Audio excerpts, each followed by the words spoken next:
Hello there. Today we're going to make pork roast, Spanish style pernil. And here you have this big piece of meat. This is a big one. This is like, I think it was 8 or 9 pounds bone in. And so I made like a paste of seasoning here with everything. Adobo, I've got everyday seasoning in there, pepper, onion, garlic powder, granulated garlic, of course my smoked African smoked spice that I love. I've got some of that green and red hatch chili peppers in there, chili flakes, smoked paprika, of course. I put a little black garlic in there too, and olive oil, and this that I put in the rice and stuff, that's in there too. And you could put anything, like you little and fresh garlic also. The more fresh garlic, the better. And now I'm stabbing this, and I'm not cooking this today, by the way. And it was in the freezer, so it took a day to defrost, and now it's going to be a day to season. Oop, splashing bloodiness. And I'm like literally stabbing holes all in it, deep, like brutally. Ooh, I guess I'm not even showing you. Oh, and I put onion powder in there too.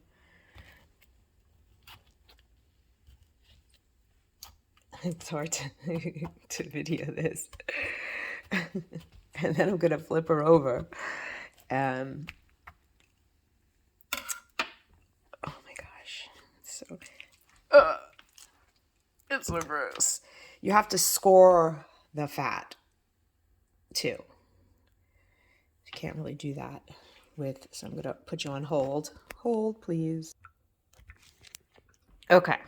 So you see, I started rubbing the spice on it. I guess I should have showed you before. You see how the skin now is all cut into like squares, right? And then I'm taking the seasoning and I rubbed it, got all like in there, in any places that I could get, and in all these cuts that I made, and like all in there, right? Flip it over. Oh my goodness, it's way too much. And I know I don't have slits here, but still I'm gonna just rub all of this in there. You can make like a cut by the bone and get stuff in there too. I might do that. Oh, camera. I'm gonna use all of this, and you can see there's like a decent amount there. And I'm probably gonna maybe cut a little bit by the bone there and try to get some in there. I know I have all these holes. You could stick your finger in those holes and try to get some of the spice in there. If there's any flaps, try to get in the flaps. And then it is going to go in the refrigerator overnight. And it's early right now. It's, I think, only about noon. But I'm going to cook it first thing tomorrow morning. Like, it's ideally you want to cook something like this, like long, for a long time on a low heat. So I think I'm probably going to do like, I don't know, 250, 275. And I'm going to cook it for like at least like 4 or 5 hours, if not closer to 7 hours. Like, you want to leave yourself all day to cook something like this, because better than it comes out and it rests before you cook it then. And this is pretty big too. I'm going to use a thermometer, and so I'm expecting this to cook probably at least 6 hours. I'm going to say about 6 hours. So yeah, she's going to go in the refrigerator, covered. Refrigerator is going to stink like spices, but it's going to be worth it. And then tomorrow I'm going to cook it. So I'll be back tomorrow with a new video for the cooking portion of this.